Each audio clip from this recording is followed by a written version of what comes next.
Hey everyone, David here with your weekly Mouthful of David video. Like usual, we'll start with our weekly update, although there isn't really too much to say this week. If you haven't already, listen to our two-parter that we dropped about Vladimir Lenin and the Bolshevik Revolution. Other than that, we'll be having a two-parter coming out about boxing heavyweight champions and not just about them as individuals, but what was kind of, sociologically and historically interesting about them. That's our next two-parter, and then after that we'll be doing another movie episode. This one about the Battle of Algiers. So, be on the lookout for those. I'm excited to do them. So, anyways, this week's video is about the benefits of looking into different disciplines outside of history to help yourself as a historian. And this comes, like the last couple of videos that I've done, from my work for the Making of the Modern World program at UCSD, which is basically a world history program, but it kind of mixes in other things like religious studies, anthropology, cultural studies, philosophy, stuff like that.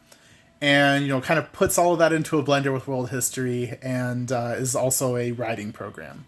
So it's a lot to balance for the students and even for the TAs. But it really has helped me as a historian because looking at things in a cross-disciplinary way is really good for getting a full picture of the human experience.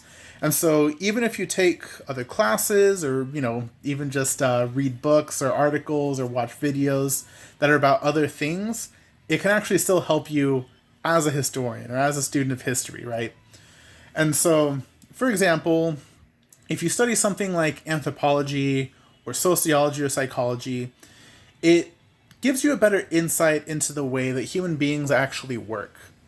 And that can be really useful for anchoring your study of the past. Because when you study the past, it gives you an idea of what happened, but it doesn't always answer the why or the how of, the way people work. And, of course, anthropology, sociology, psychology, all those sorts of fields, they don't perfectly understand how human beings work, but they do at least have well-studied ideas, and that's what's really important. And so, if you study, say, psychology, whether, again, you're listening to a popular psychologist or reading a book about it or something, it gives you an insight into the human mind. And so then when you're studying history, you can kind of think, oh, okay, like this is the way people think, and these are some of the actions that people have taken, and you can kind of connect the dots between what happened and the way people actually interpret the world, the way they think about it, right? And so it can really just expand your view of what it means to be human. Then there are, other benefits with certain other fields. So, for example, with fields like philosophy, literature, religious studies, cultural studies, stuff like that, you get an idea of how different people, different cultures, different societies have looked at the world. The specific ideas they have come up with in their own time and place to make sense of everything and to think about things. And that can be really cool in giving you, sort of further depth into understanding those things better. And so, for example, if you're studying the ancient Greeks, it's very cool to learn about the history of what happened there. And it's also very cool to, read their philosophical texts. Same thing if you're studying ancient China, studying Confucianism, studying the works of Confucius, Mencius, and some of his other popular students. Also studying, Taoism, of course, and then Buddhism when it came over from India. Studying these texts can really give you a much fuller picture of the way people thought than just studying what happened. And so it's very useful to expand your horizons of understanding for particular places and cultures and all that. Then, even studying the sciences can actually be really helpful and really beneficial as a historian too.